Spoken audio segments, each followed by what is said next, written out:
My name is Bismarck Lepe. I am the founder and CEO of a company called Wizeline.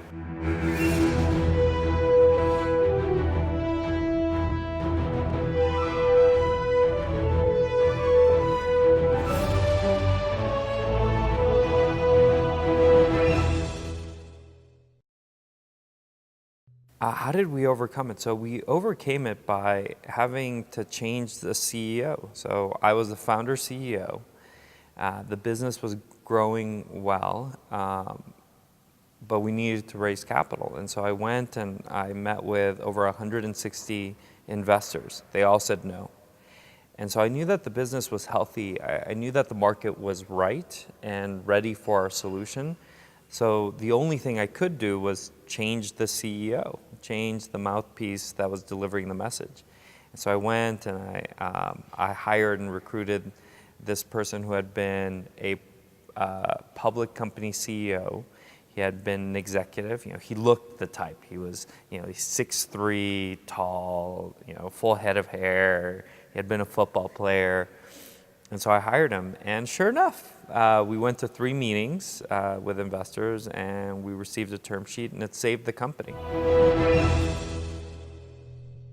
One of the things that I think has helped us or has helped me throughout the fundraising process is that we work with this amazing graphic and motion visual designer.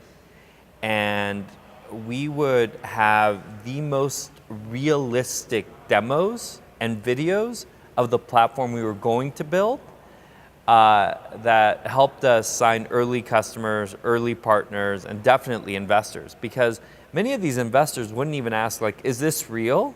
Because it just looked so realistic that of course it was real. They're like, oh yeah, sure, I'd love to invest, even though the platform hadn't actually been built.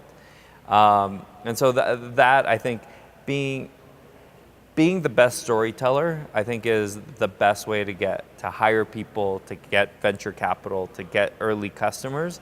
But if you can actually put together a video of the product in action, they say a picture's worth 1,000 words and a video's 30 frames per second. So, 30,000 words per second, which is pretty powerful.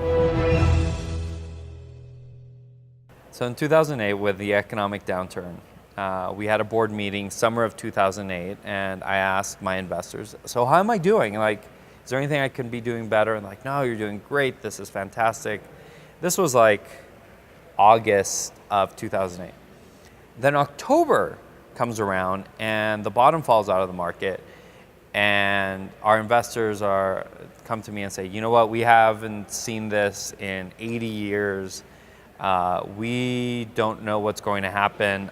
I think we need to get a professional CEO, someone who's been there, done that. And I'm like, you're the investors, you know best. And so we wasted a lot of time interviewing people who just weren't very good, who didn't have the experience, who had never been CEOs, who didn't have startup experience. And in the end, I think most of these people, if any one of them had moved into the role, they would have destroyed the company. They would have burned through capital. We wouldn't have been able to release products on time. And so it took me 3 months to finally push back with the investors and tell them, no, we're not able to hire the caliber of people or person that we need to hire for this role. And then there were a lot of other cases in the way that we hired or managed the team, or we looked at our competitors or partnerships, and the board is not there to operate. And if you have a board or investor that's trying to operate, as the CEO, you need to take a strong stance and tell them to stop.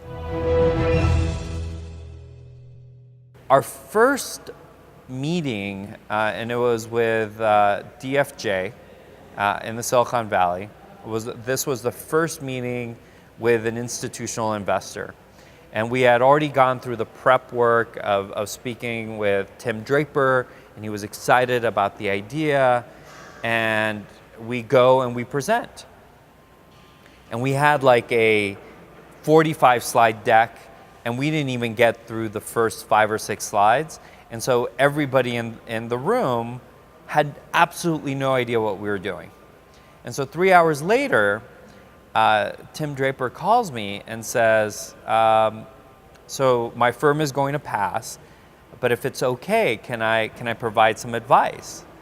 And he gave me the format he's like, look, this, from my perspective, is the ideal format and flow for a pitch. You start with the team and experience and why you're different and why you're special. Then you go to the problem that the market is facing and how large it is. Then you jump into the product and how you're solving it. Then you talk about kind of the business model or the expected business model, and you give us an idea of how and where you're going to make money, but that, you don't need to give very clear projections. He's like, if it's 10 slides, it's probably already too long at this stage in the game.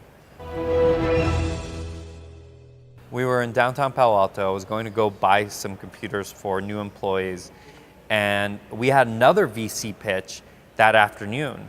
And at first I thought that the VC pitch was in the Silicon Valley. And about 45 minutes before it, I realized that it was all the way in San Francisco. And so San Francisco is about 45 miles away from Palo Alto. And so we were breaking several laws, speed laws, trying to get there. But I was sitting in the back, changing the entire flow of the pitch. And we went in and we delivered this new pitch using this flow that Tim Draper told me about. And that was the first term sheet that we got from an institutional investor. And we didn't end up taking it, but it set the benchmark.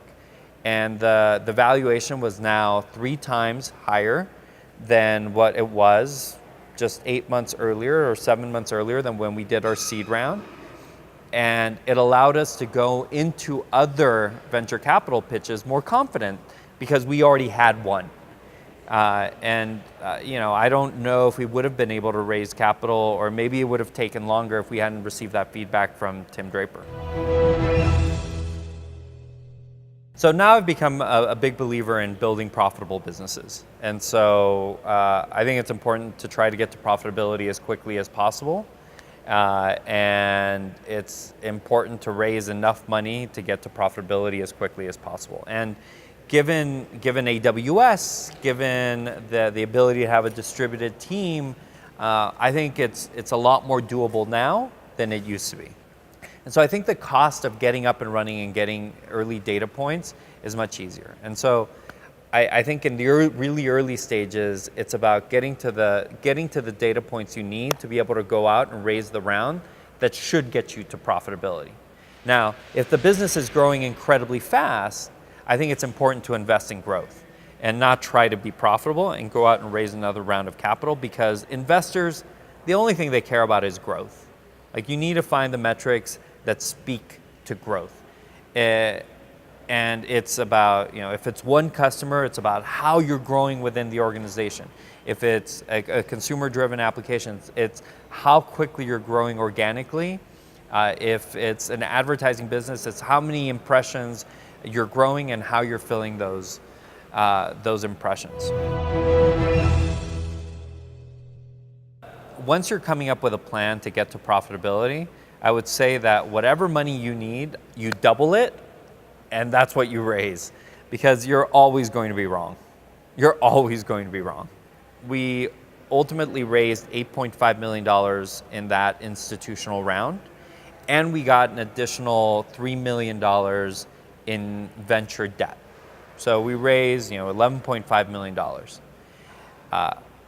We got within 3 days of running out of money when the next round happened 2 years later. But that round ended up being a down round, right? And so our investors, the entrepreneurs, the employees got diluted more than we should have. But we went from not being able to raise money to being able to raise money at a valuation that was pretty close to our last round. And so I think if we would have had another quarter or another 2 quarters, the economy would have been better. We would have had more proof points, and it wouldn't have been a down round. It could have been a pretty significant up round from the prior one. And this cost our investors, our employees, the founders, tens of millions of dollars, not raising enough, because we thought, all right, this is good, this will get us to profitability. But if we had raised even $5 million more, we would have been in a much better place.